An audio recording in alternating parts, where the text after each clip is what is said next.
ಅಲ್ಲಪ್ಪ ಪಂಚಾಯತ್ ಎಲೆಕ್ಷನ್ ಇನ್ನ ಮುಂದಾದ ಈಗಲೇ ನಡೀತಾರಲ್ಲ ಮಾರ. ಪಂಚಾಯತ್ ಎಲೆಕ್ಷನ್ ಮುಂದಾವ ಈಗ ಖರ್ಚು ಮಾಡಕತ್ತಾರ. ಈಗ ಖರ್ಚು ಮಾಡಕತ್ತಾರ ಮಂದಿ. ಈಗ ಖರ್ಚು ಮಾಡ್ಬೇಕಂತೇಳಿ ನಿಂದ್ರವ್ರಿಗೇನು ಉದ್ದೇಶ ಇರೋದಿಲ್ಲ.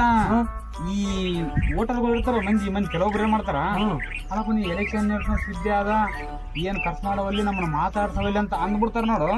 ಅಲ್ಲಿ ಒತ್ತಿ ಬಿಡ್ತಾರ, ಪ್ರಚೋದನೆ ಮಾಡ್ತಾರ ಅವ್ರಿಗೆ ಖರ್ಚು ಮಾಡಂತ. ಅವಾಗ ಅವರು ಪಾರ್ಟಿ ಮಾಡೋದು, ಎಣ್ಣೆ ಪಾರ್ಟಿ, ಚಿಕನ್ ಪಾರ್ಟಿ, ಏನಪ್ಪ ಏನು ಕೊಡೋದು, ಅಲ್ಲಿ ಇಲ್ಲಿ ಗಾಡಿ ಮೇಲೆ ಹಾಕೊಂಡು ಹೋಗೋದು, ಕಾರ್ನಾಗ ಹಾಕೊಂಡು ಹೋಗೋದು, ಹಿಂಗೆಲ್ಲ ಮಾಡ್ತಾವ. ಹಿಂಗೆಲ್ಲ ಮಾಡಿ ಎಲ್ಲ ಖರ್ಚು ಮಾಡ್ಬಿಟ್ರ. ಒಂದ್ 50,000 ಗಂಟೆ ಖರ್ಚು ಮಾಡ್ಯಾರ. ಒಬ್ಬೊಬ್ರು 2 ಲಕ್ಷ ಖರ್ಚು ಮಾಡ್ಯಾರ. 2 ಲಕ್ಷ ಮುಂದೆ ಇನ್ನು ಎಲೆಕ್ಷನ್ ಬಂದಾಗ 5 ಲಕ್ಷ ಖರ್ಚು ಮಾಡ್ತಾರ. 7 ಲಕ್ಷ ಖರ್ಚು ಮಾಡಿ ಯಾರಿಗೇನು ಮಾಡ್ಲಾರ್ದ ಅಲ್ಲೆಲ್ಲ ಎತ್ಕೊಂಡ್ ತಿನ್ನಾಕ್ ಮಾಡ್ತಾರ. ಏನ್ ಮಾಡ, ನಮ್ಮ ಸಿಸ್ಟಮ್ ಹಿಂಗಾದ. ಎಲ್ಲರಂಗಿಲ್ಲ, ಎಲ್ಲ ಕೆಟ್ಟ ಹೋಗ್ಯದ ನಮ್ದು.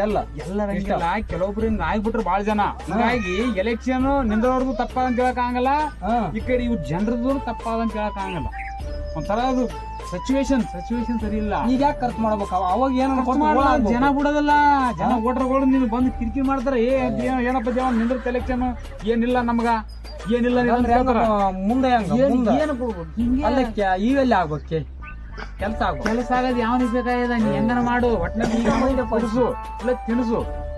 ಹಿಂಗ ಜನ ಅರೆ ಬಿದ್ದಾರ, ಕಲೆ ಬಿದ್ದರಿಂದ ಅವ್ರು ನಿಂದವ್ರು ಏನ್ ಮಾಡ್ತಾರ, ಪಾಪ ನೀರು ಅಂತ ಖರ್ಚು ಮಾಡ್ತಾರ. ಕೆಲವ್ರು ಏನ್ ಮಾಡ್ತಾರ, ಎಲ್ಲಾರು ಕಡ್ದ್ ನಾ ಬಾ ಎಲೆಕ್ಷನ್ ಇರ್ತಂತ ಹೊಲ್ದಾಗ ಪಾರ್ಟಿ ಮಾಡೋದು, ದೇವ್ರಿಗೆ ಹೋಗಿ ದೇವ್ರಿಗೆ ಹೋಗಿ ಪಾರ್ಟಿ ಮಾಡೋದು, ಹಿಂಗ ಮಾಡ್ತಾರ. ಅವ್ ಏನ್ ಮತ್ತೆ ಏನ್ ಹಿಂಗೆ ನಡೆದವ ಪ್ರಪಂಚ.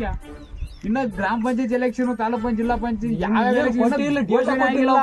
ಡೇಟೇ ಗೊತ್ತಿಲ್ಲ. ಇನ್ನ ಸುಮ್ಮನೆ ಖರ್ಚು ಮಾಡ್ತಾರ. ಇಚ್ಚಿಗೆ ಮಾಡಿಬಿಟ್ರ ಸುಮ್ಮನೆ ಹೋಗ್ತಾರ. ಅವ್ರ ದೇವರೇ ಕಾಪಾಡ್ಬೇಕು ಅವ್ರನ್ನ.